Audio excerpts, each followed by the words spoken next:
오늘 우리에게 주신 하나님의 말씀은 이사야 59장 1절부터 8절 말씀과 누가복음 3장 7절부터 15절 말씀입니다.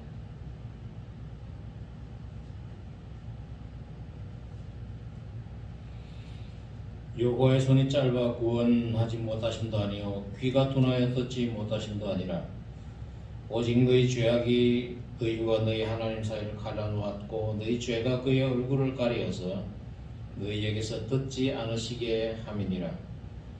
이는 너희 손이 피해 너희 손가락이 죄악에 더러워졌으며 너희 입술은 거짓을 말하며 너희 혀는 악독을 내밀어 공의대로 소송하는 자도 없고 진실하게 판결하는 자도 없으며 허망한 것을 의뢰하며 거짓을 말하며 악행을 잉태하여 죄악을 낳으며 독사의 알을 품으며 거미줄을 짜나니 그 알을 먹는 자는 죽을 것이요 그 알이 밟힌 적 터져서 독사가 나올 것이니라. 그 짠 것으로는 옷을 이룰 수 없을 것이요 그 행위로는 자기를 가릴 수 없을 것이며 그 행위는 죄악의 행위라. 그 손에는 포악한 행동이 있으며 그 발은 행악하기에 빠르고 부지한 피를 흘리기에 신속하며 그 생각은 악한 생각이라. 황폐와 파멸이 그 길에 있으며 그들은 평강의 길을 알지 못하며 그들이 행하는 곳에는 정의가 없으며 굽은 길을 스스로 만드나니 무릇 이 길을 밟는 자는 평강을 알지 못하느니라. 신약성서 말씀입니다. 누가복음 3장 7절부터 15절 말씀입니다. 14절 말씀까지입니다. 요한이 세례받으러 나오는 우리에게 이르되 독사의 자식들아 누가 너희에게 일러 장차 올 진노를 피하라 하더냐. 그러므로 회개에 합당한 열매를 맺고 속으로 아브라함이 우리 조상이란 말하지 말라. 내가 너희에게 이르노니 하나님이 능히 이 돌들로도 아브라함의 자손이 되게 하시리라.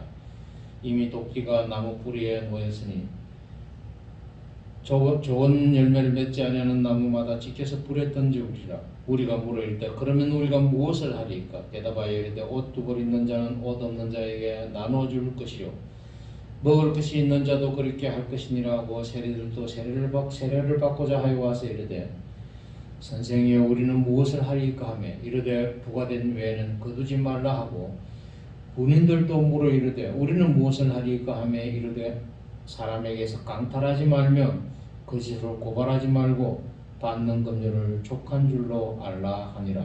오늘 우리에게 주시는 하나님의 말씀입니다. 잠깐 기도하겠습니다. 감사하신 주님, 이제 또 저희들이 하나님의 거룩하신 말씀을 상고하겠습니다. 말씀을 준비해야 되는 부족한 종에게 성령의 두루마기를 입혀주시며 준비한 말씀 온전히 잘 대언할 수 있도록 도와주시고 말씀을 전하는 사람과 듣는 사람이 성령 가운데서 피자의 은혜를 나누는 귀한 시간 되게 도와주시옵소서.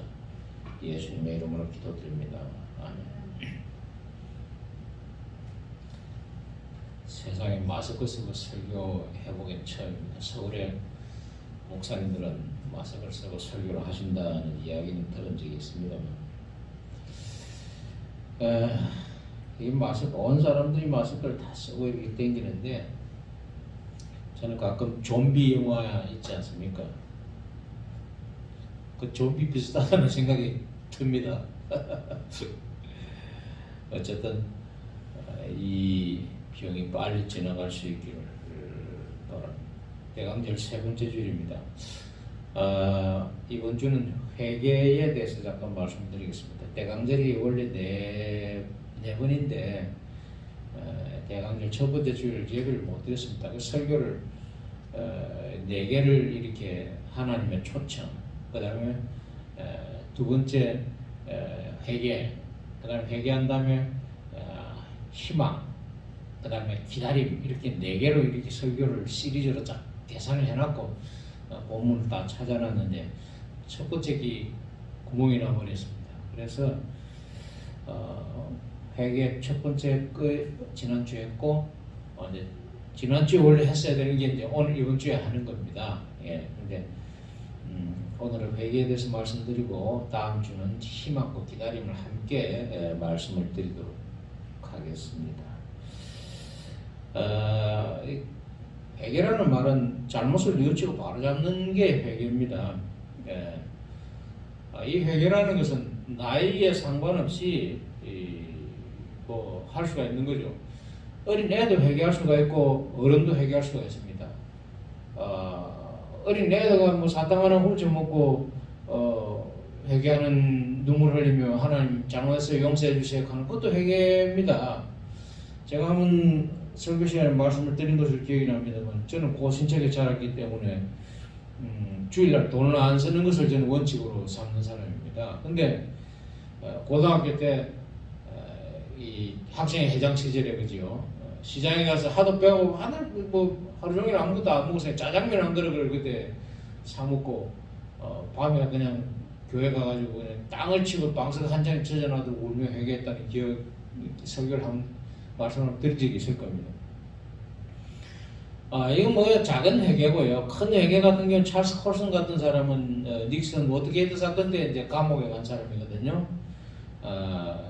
그 권력을 다 백악관에 있다가 감옥에 갔다 와서 비로소 자기의 잘못을 이제 깨닫고 그 자서전 책을 냈습니다. 어쨌든 뭐 어른이건 아이건 상관없이요. 회개라는 것은 자기의 잘못을 깨닫고 마음을 돌이키는 그게 회개입니다.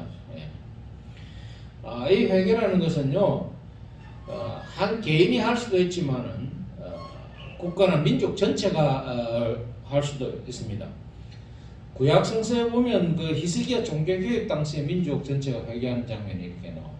또 에스라 느헤미야가 바벨론 땅에서 그 유대인들 데리고 귀환을 합니다. 귀환한 뒤에 그때 6월절날 온 유대인들이 모여서 땅을 치고 회개하는 이런 이 장면이 이제 나옵니다.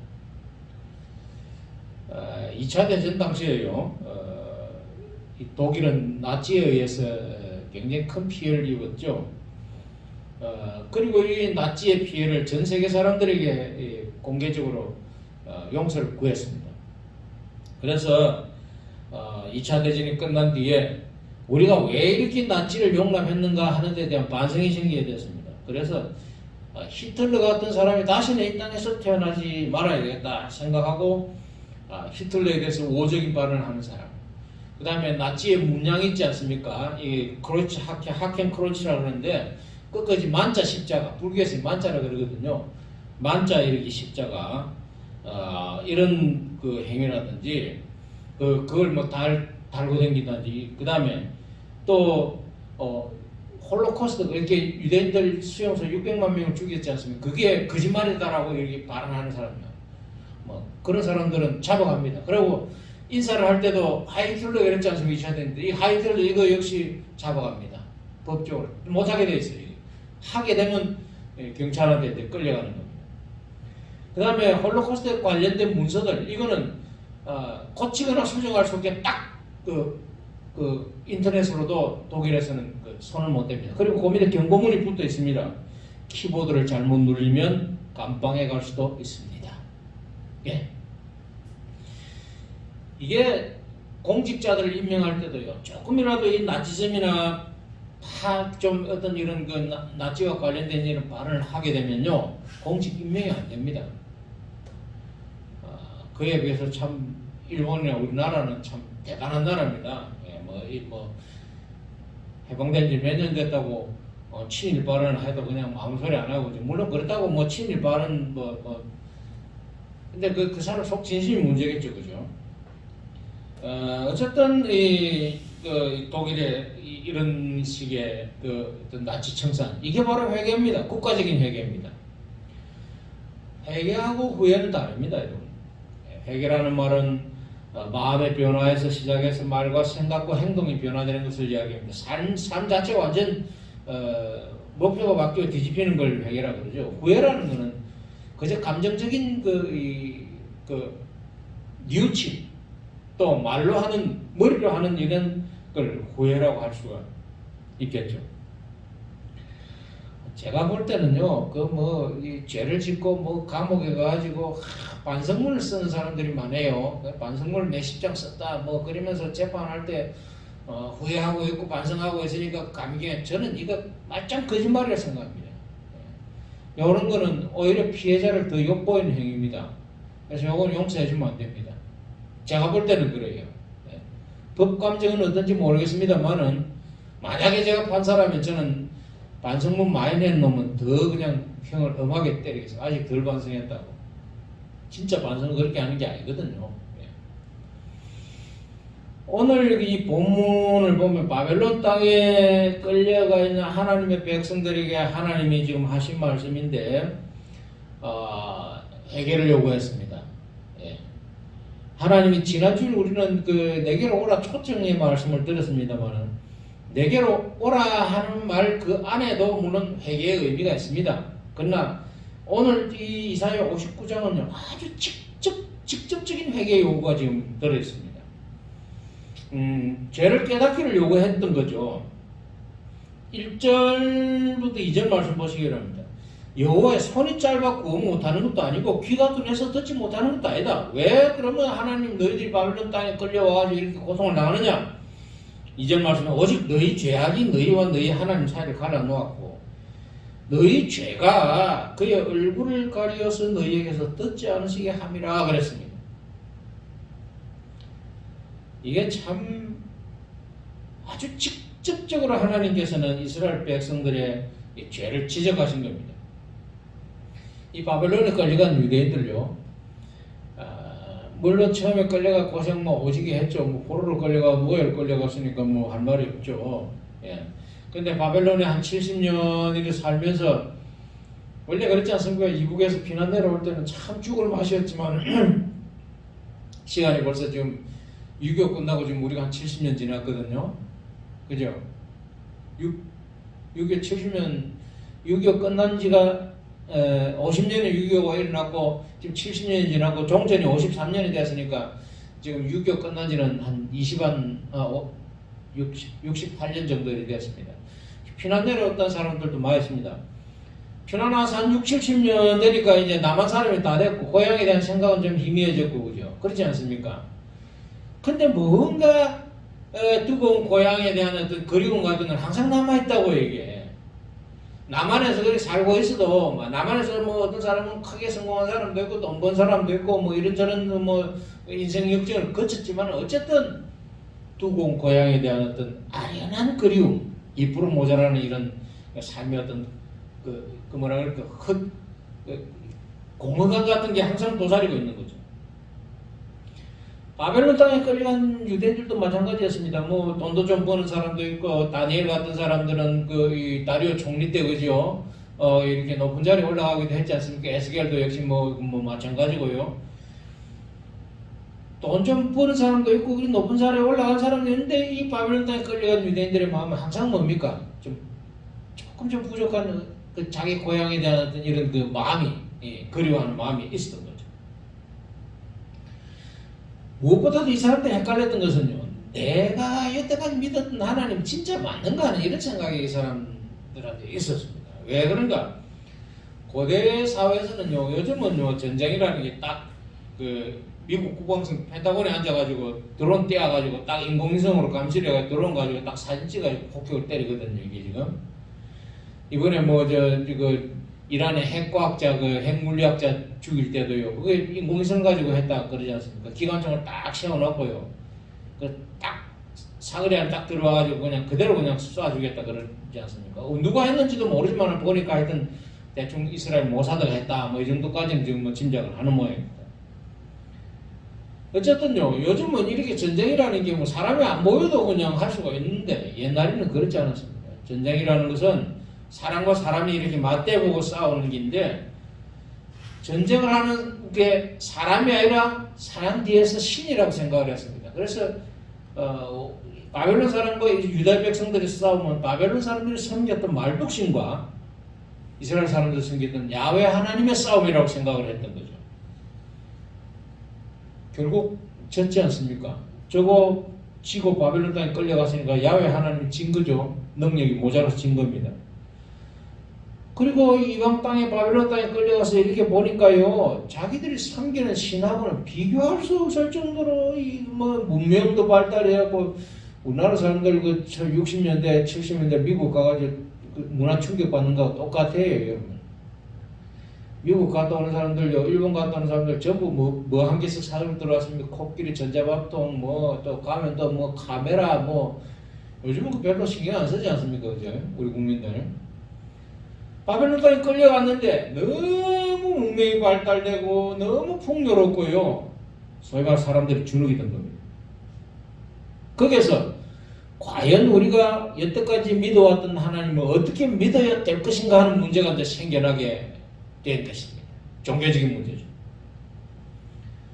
그리고 왜 우리가 이렇게 하나님의 악해서 끌려와서 지금 이렇게 이 노예살이를 하는데 도대체 우리가 이 고난을 당한 이유가 뭔가 하는 데 대한 고난에 대한 새로운 성찰을 하게 되었던 겁니다. 또 장래에 우리는 어떻게 될 것인가? 또 하나님의 존재는 하나님은 어떤 분이고 하나님의 능력은 어떤 것인가? 또 전쟁에서 죽은 사람들, 이 땅에서 그 바벨론 땅에 죽은 사람들은 장차 어떻게 될 것인가? 뭐 이런 여러 가지 신학적인 문제들이 막 제기되면서 여기에 대한 답이 필요했던 거죠.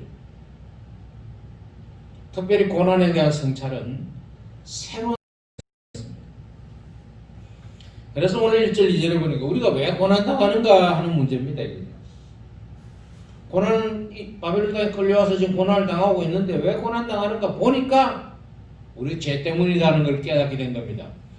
오직 너희 죄악이 너희와 너희 하나님 사이를 갈라놓았고 너희 죄가 그의 얼굴을 가리어서 너희에게 듣지 않으시게 함이라 그랬습니다. 그러면서 하나님께서는 이스라엘 백성들이 저지른 죄를 아주 구체적으로 열거하셨습니다. 3절 말씀을 보니까 너희들의 손은 피로 더러워졌고 거짓말과 모함을 일삼았다. 이번 모함과 거짓말을 일삼았다 그랬습니다. 또 4절 말씀에 재판의 공정성이 사라졌고요. 또 6절 말씀에 보니까 폭행을 일삼았다 그랬습니다. 생각이 악했고 죄 없는 사람을 합심해서 신속하게 죽였다 그랬습니다. 7절 말씀. 이런 백성들의 죄를 하나님이 누누이 이야기했지만은 백성들이 예언자들 통해서 경고를 했는데도 안 들었죠. 결국 폭력과 부정과 부패, 불공평이 일상이 되었고요. 그리고 이로 인해서 백성들이 하늘을 향해 한탄하기 시작했던 거예요. 이놈의 사회 언제 망하나, 그죠? 예. 사실 이런 그 사회가 망하지 않는다면 이상할 겁니다. 결국 이스라엘은 망했고 바벨론 땅에 끌려오게 된 겁니다. 하나님이 이스라엘 백성들에게 원했던 사회, 그 출애굽에서 우리가 알 수 있지 않습니까? 사람 위에 사람 없고 사람 밑에 사람 없습니다. 출애굽한 뒤에요, 제일 최고 지도자였던 모세, 그리고 그 모세의 형 아론부터 뭐 제일 밑에 어린 아이 하나 이렇게까지 먹는 음식은 다 똑같았습니다. 만나와 메추라기입니다. 거주하는 공간도 똑같았습니다. 집 지을 수가 없었지 않습니까? 그래 전부 어디에 거했습니까? 장막 안에 텐트 살해했습니다. 구름이 또 오르면 텐트 싹 걷어가지고 출발해야 되고 구름이 머무르면 그 자리에 머무르는 겁니다.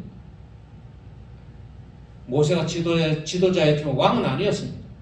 하나님의 말씀을 대언하는 존재였지 왕은 아니었다는 거죠. 하나님이 이런 사회를 원하셨던 겁니다. 사람 밑에 사람 없고 사람 위에 사람 없는, 하나님이 왕이 되어서 다스리는 이런 나라를 원하셨던 거죠. 근데 왕정이 시작되고 시간이 지나면서 평등사회가 무너졌죠. 평등사회가 무너지고 사람 위에 사람 있고 사람 밑에 사람 있는 사회가 되었습니다. 계급이 굳어졌고요. 백성들은 못 살겠다고 아우성치는데 세금은 더 가중해지고, 이게 하나님이 원했던 사회가 아니었습니다. 출애굽했을 때 출애굽을 왜 시켰는가? 이집트의 그 계급 사회에서 하나님께서는 이스라엘 백성들 평등 사회로 돌리기 위해서 출애굽을 시키신 겁니다. 바벨론 땅으로 끌고 오신 것은 다시 옛날로 돌아가게 함이었습니다. 평등 사회로 돌아가게 하시기 위해서 하나님께서는 모든 것을 다 뺏어버리고 바벨론 땅으로 끌고 가셨던 것입니다. 이스라엘 나라가 망하기 전에요, 유다 나라가 망하기 전에 하박국서에 보면 이런 구절이 나옵니다. 야훼여, 살려달라고 울부짖는 이 소리 언제 들어주시렵니까? 호소하는 이 억울한 일 언제 풀어주시렵니까? 어연일로 이렇게 애매한 일을 당하게 하시고 이 고생사를 못 보지 하십니까? 보이는 이 약탈과가 뿐이요 터지는 이 시비와 말다툼 뿐입니다. 법은 땅에 떨어지고 정의는 끝내 무너졌습니다. 못된 자들이 착한 사람들을 덩쳐먹는 세상, 정의가 짓밟히는 세상이 됐습니다. 이게 유다 말렙의 상황입니다. 유다가 망하기 불과 한 20-30년 전에 하박국 선지자가 이런 호소를 하나님 앞에 했던 겁니다. 하나님은 이와 같은 불평등하고 무법적인 사회를 원하지 않으셨습니다. 오늘 본문 말씀은 백성들의 이런 삶의 태도가 얼마나 하나님의 뜻과 반대되는지 다른지 말씀을 하고 있는 겁니다. 그리고 하나님의 뜻과 반대되는 이 삶의 태도가 바로 죄라 그랬습니다. 이 죄로 인해서 하나님께서 이스라엘 백성들이 고통에 처해도 못 본 채 하시고 부르짖어 듣지 않으신다는 겁니다. 두 번째, 자, 이 죄만 하나님이 고발하신 것이 아닙니다. 자, 죄를 고발하신 다음에 삶을 돌이켜라 그랬습니다. 하나님이 딱 죄를 지적하니까 이스라엘 백성들이 뭐라고 하냐, 오늘 본문은 아닙니다만은 주님께 지은 우리의 죄가 너무 많습니다. 우리의 죄가 우리를 고발합니다.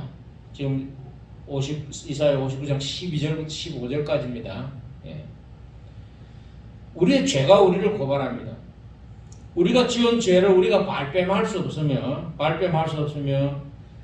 우리의 하나님께 등을 돌리고 물러가서 포악한 말과 거역하는 말을 하면서 거짓말을 마음에 품고 또 실제로 거짓말을 했습니다.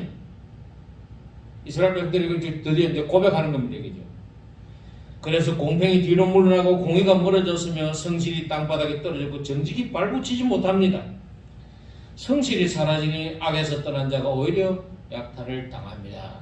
예, 이게 이사야 59장 오늘 본문 말씀은 아닙니다만 59장 12절부터 15절까지입니다. 이게 사실은 이 이사야 59장을 다 읽어야 됩니다. 다 읽어도 제가 시간이 없기 때문에 앞에 8절까지만 읽었습니다. 어쨌든 이 말씀을 통해서 우리가 알 수 있는 것은요, 말이나 감정만으로 하는 회개는 회개가 아니라는 겁니다. 진정한 회개는 구체적인 삶의 변화를 요구합니다. 오늘 본문 지금 신약 성서 본문에도 마찬가지입니다. 세례 요한이 요단강가에서 회개하라 천국이 가까웠다 그랬습니다. 이 요단강 이 요한이 그 말을 하니까 온 백성들이 그 소문을 듣고 요단강으로 강가로 세례받으러 몰려왔지 않습니까? 몰려왔을 때 사람들이 뭐라고 물어봅니까? 세리도 군병도 일반 사람들도 우리가 무엇을 하리까라고 물어봅니다. 우리가 당신께 세례를 받고 회개를 했다는 생활을 하려면 도대체 어떻게 해야 됩니까? 라고 구체적인 행동을 물었습니다. 요한은요, 사람들한테 뭐라고 했습니까? 옷 2벌 있는 자는 옷 없는 자에게 나눠줄 것이고 먹을 것이 없는 자도 그렇게 하라 그랬습니다. 예. 그 당시에요, 우리가 복음서를 보면 팔레스타인 땅에서 살았던 사람들의 삶은 굉장히 팍팍했습니다. 먹고 사는 문제가 너무너무 힘이 들었어요. 예. 그러니까 여유가 있는 사람은 여유 없는 사람들에게 좀 나눠주라는 이야기입니다. 이게 꼭 문자 그대로 해석을 할 문제가 아니라 삶의 여유가 있는 사람은 너무 꼭 움켜쥐지 말고, 예, 여유가 없는 사람들에게 좀 나눠줘 서로 숨통톡에 살아라 이 말입니다. 그 다음 세리들은 우리는 뭐 해야 됩니까? 그게 부과된 것 외에는 거두지 말라 그랬습니다. 그 당시 세리들 돈 많이 걷어가지고 자기들 입맛 붙게다 그죠? 일정량은 그냥 상납하고 일정량은 자기가 챙기고 했습니다. 그러니까 이게 100원 더 들어 그럼 1000원 걷어가지고 그죠? 100원만 납하고 900원 지 부개 때, 지 호주머니에 챙기는데 이런 일들이 있었던 거죠. 그 다음에 군인들은 우리는 뭐 해야 됩니까? 그러니까 사람들한테 강탈하지 말고 거짓으로 고발하지 말고 받는 검열을 족한 줄 알라 그랬습니다. 그 당시에 군인들요, 그냥 그 군인이니까 힘이 있지 않습니까? 소위 말해서 길 가다가 그냥 좀 마음에 드는 게 있으면 그냥 뺏어가는 겁니다. 필요하다고. 대항하고 달라들다가는 큰일 나는 거죠. 예. 또 아무 죄도 없는 사람을 제목을 만들어서 고발합니다. 그러면 결국 그 집에서 돈을 들고 가서 그 사람을 빼내야 돼요. 그렇지 않습니까? 그 이야기입니다. 강탈도 하지 말고 거짓으로 고발하지 말고 검려받는 것 가지고 살아라 그랬습니다. 다시 말해 세리들과 지금 군인들에 대한 요구는요, 권력 조금 있다고 힘 조금 있다고 그걸 남용하지 말라는 겁니다. 예. 양심 따라 똑바로 살아라는 거죠. 예. 이 개인이나 국가든지요, 예, 개인도 마찬가지 국가도 그렇고 기존의 삶의 이런 자세를 변화시키는 것은 쉬운 일이 아닙니다. 지금 세리나 이거 군인들이요 이렇게 할 수밖에 없었던 건 그 당시 사회 구조가 그랬습니다. 그렇게 해서 뺏어가지고 자기도 먹고 상관한 데서 상납을 해야 되고요. 특히 세리들 같은 경우는 그 자리를 돈 주고 사거든요. 다음에 또 입찰할 때 돈 많이 쓰는 사람이 세리 자리를 차지하게 되니까 안 할 수가 없는 거죠. 그리 되는 겁니다. 사회 구조가 그렇기 때문에 어쩔 수가 없는 겁니다. 지금. 어쨌든요, 개인도 마찬가지고 국가도 마찬가지고 삶의 자세를 변화시키는 것은 쉬운 일이 아닙니다. 네. 왜냐하면요, 옛날에 하던 방식이 그대로 익숙하거든요. 쉽거든요. 그대로 가면 그냥 별 문제 없이 넘어가는 거예요. 그런데 그게 나쁘다고 부정이라고 이렇게 고발하면요, 나중에는 내부 고발을 하게 되면 내부 고발한 사람도 피곤하게 되는 거죠, 인생이. 이게 이제 중독 현상의 이제 바로 이런 겁니다. 도박에 중독되는 어떤 사람이요, 어제 신문에 나왔습니다. 다시는 도박하지 않겠다고 마누라한테 약속을 하고 이렇게 뭐 결혼생활을 간신히 이어갔습니다. 근데 이 도박 중독을 극복을 못하고 지난해 3월 초부터 사설 도박 사이트를 통해 가지고 도박에 손을 대기 시작했는데 마누라가 이걸 눈치챈 거예요.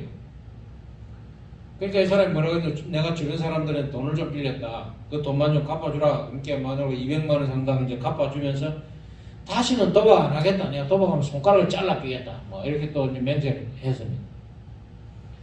근데요, 도박을 안 하기는 왜 안 하겠어요? 이제는 인터넷 사이트가 아니라 휴대폰을 통해 가지고 도박을 하는 겁니다. 예. 결국 이 마누라가 그 다음 달에 이 남편 휴대폰을 보다가 계속 도박을 하고 있다는 사실을 알고 집에서 나가가지고 집에서 나가라, 나가라 그러고 이제 뭐라 그랬냐면 헤어지자, 도저히 당신하고는 못 살겠다, 헤어지자. 그렇게 메시지를 보냈어요. 이 문자를 보내고 나니까 남편이 열받은 거예요. 새벽녘에 이 밤중에 이 메시지를 보고 새벽녘에 술 사들고 들어가서 해가 뜰 때까지 소주를 먹은 겁니다. 뭐 완전히 뭐 갈 때까지 간 거죠. 그리고 아침에 8살짜리 아들이 보는 앞에서 마누라 죽여버렸어요. 참 깝깝합니다, 이런 이야기. 제가 도박을 예를 들었습니다만 도박만이 아니라 모든 중독이 이것하고 좀 비슷한 과정을 거칩니다. 죄를 향한 사람의 습성도 마찬가지입니다. 중독 현상을 버리지 못하는 것, 죄를 끊지 못하는 것, 예. 왜 못 끊냐? 그렇게 사는 게 편하기 때문에 못 끊는 겁니다. 중독을 끊어버리려면 중독시키는 것보다 더 큰 힘이 필요합니다. 이게 바로 우리 믿는 사람에게서는 하나님의 은혜고 하나님의 능력이고 성령의 능력입니다. 성령의 감동만이 사람들의 잘못된 일상생활 습관을 끊어버릴 수가 있습니다. 여러분, 아무리 의지를 해도요 못 끊는 경우가 있습니다. 그러나 하나님의 은혜가 임하면 단칼에 딱 끊어집니다. 다른 거 기도하지 마시고 하나님의 은혜를 구하시길 바랍니다. 포로가 되어 모든 것을 잃어버린 상태, 비록 고통스럽고 수치스럽기는 했지만 정말 모든 것을 다 잃어버렸기 때문에 몸과 마음을 어디다 집중할 수 있었습니까? 하나님께만 집중할 수 있는 거죠. 옛날 바벨론 땅에 끌려오기 전에는 돈도 있었고 권력도 있었습니다. 끌려온 사람은 대부분 귀족들이었고 기술자들이거든요. 잘 먹고 잘 사는 사람들이었어요. 그러니까 이 사람들 눈에는 하나님 잘 안 보였어요. 예언자들이 이야기해도 잘 안 들었습니다. 그러나 다 뺏기고 가족들 죽고 예루살렘 성전 파괴되고 집 다 파괴되고 수천 킬로 떨어진 적국에 포로로 끌려오고 보니까 이제 의지할 데가 뭐가 있습니까? 돈입니까? 권력입니까? 아무것도 없습니다. 오로지 하나님을 향해서 마음과 삶을 집중할 수 있었던 겁니다. 이게 바로 대강절의 의미입니다. 이 땅에 인간의 몸을 입고 태어나실 그 아기 예수를 향해 삶을 집중시키는 것. 예. 이게 바로 대강절입니다. 마지막으로요, 이제 해결을 했죠. 해결하게 되면 하나님께서 구원을 약속해 주겠다 그랬습니다. 더 이상은 바랄 것이 없지 않습니까? 뭐 하나님께만 초점을 맞추고 삶과 생각을 전개해 나가기를 원하셨는데 바벨론에 끌려오기 전에는요, 이스라엘 하나님의 백성들은요, 하나님 없이 살았다 해도 과언이 아닙니다. 설사 하나님을 믿고 살았다, 적당히 믿고 살았습니다. 무슨 말인지 아시겠죠? 적당히 믿고 살거나 그냥 하나님 없이 살았는데, 그래도 잘 먹고 잘 살았습니다. 왜? 권력이 돈 있는데 뭐 눈에 보이는 건 뭐, 하나님은 그냥 대충 그냥 뭐 액세서리 달고 다니는 거죠. 바벨론 떡 끌려오고 나니까 오로지 바라볼 수 있는 게 하나님밖에 없다는 걸 깨달은 겁니다. 그리고 삶의 모든 면을 처음부터 바닥부터 검토하게 되었던 것입니다. 참 고난을 당하고 있는데요. 이국 땅에서 고난을 당하고 있는데 아무도 자꾸 이 사람들 돌아보는 사람이 없었어요. 우리 타국에 가가지고 지업 열매로 연명하고자 했지만 아무도 돌아보는 사람이 없었다는 작은 아들 있지 않습니까? 그 짝이 난 겁니다. 이사야 59장 16절부터 19절 말씀을 보니까요. 하나님께서 다른 아무도 이 백성들을 돌아보는 사람이 없으니까 하나님 너무 이 백성들이 불쌍했습니다. 지은 죄로 따지면 좀 당하는 게 싼데 그죠? 또 당하고 있으니까 부모 마음이 그런 것 같아요. 예.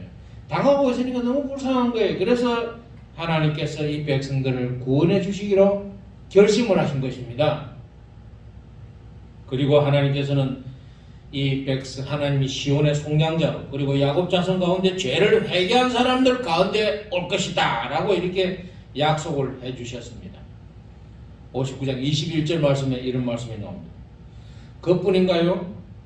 60장 딱 가면 뭐가 나옵니까? 일어나라 빛을 발하라 그럽니다. 그죠?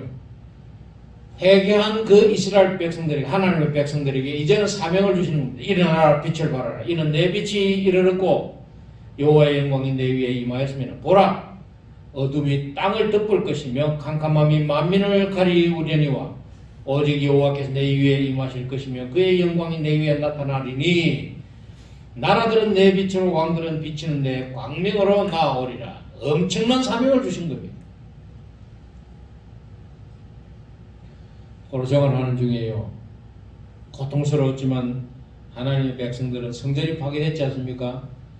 성전 파괴됐는데 성전에 대한 새로운 꿈을 주셨습니다. 사람 손으로 짓지 아니한 성전. 이게 에스겔에 보니까 에스겔서 40장부터 쭉 이 성전 이야기가 나오죠. 그죠? 에스겔 40장부터 47장에 보면 하나님의 손에 의해 건설된 새로운 성전 이야기가 나옵니다. 에스겔 환상으로 본 성전입니다.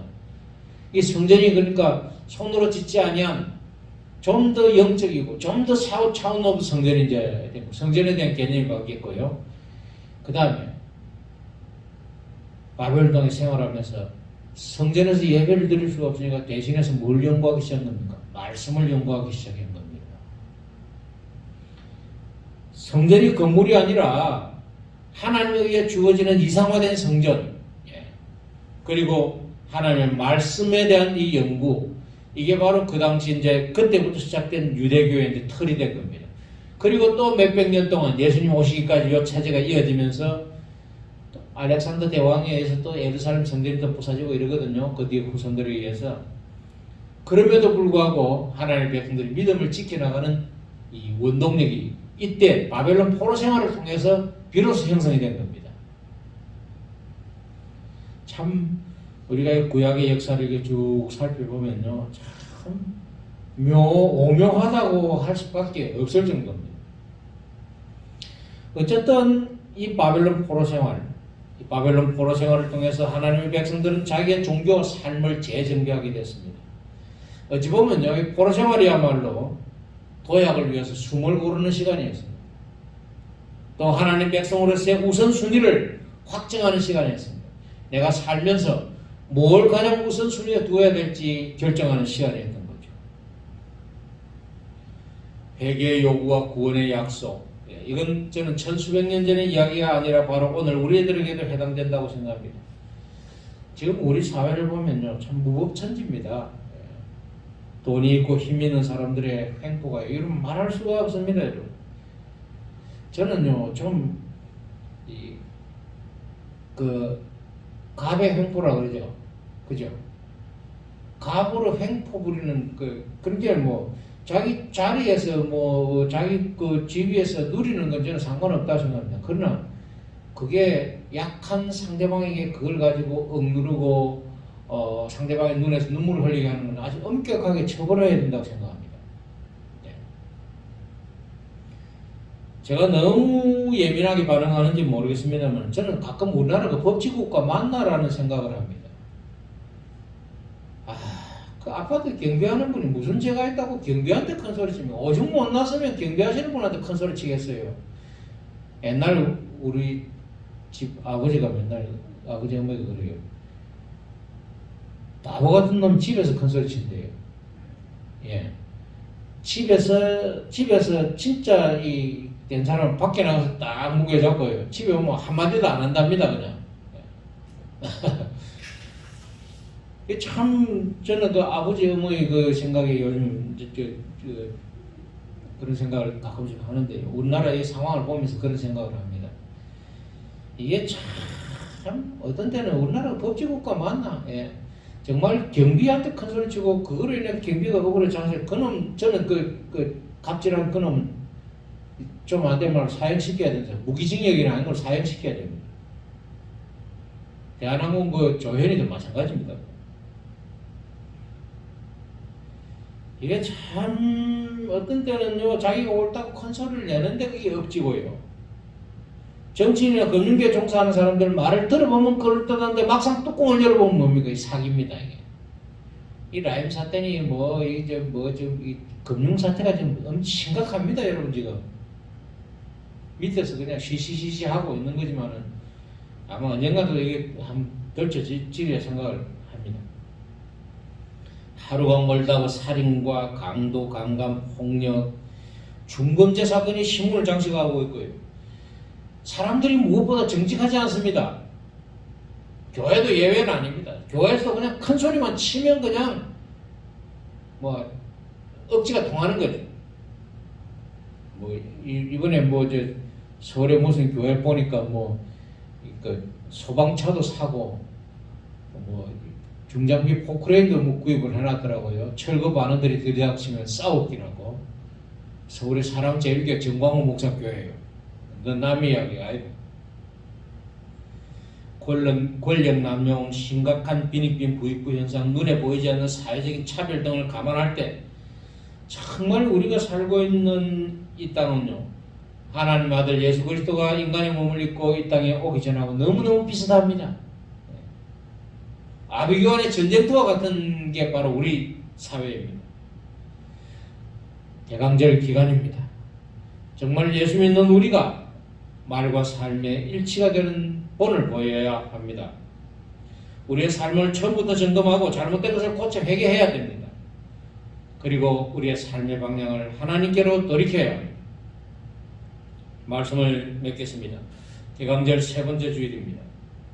하나님은 그의 백성들에게 회개를 요구하셨습니다. 말로만 회개할 것이 아니라 삶으로 몸으로 회개할 것을 요구하셨습니다. 그리고 구원을 약속해 주셨습니다. 머리나 말로만 하는 회개는요 종교를 형식적이고 내용 없는 것으로 만들어버립니다. 이런 종교는 힘이 없습니다.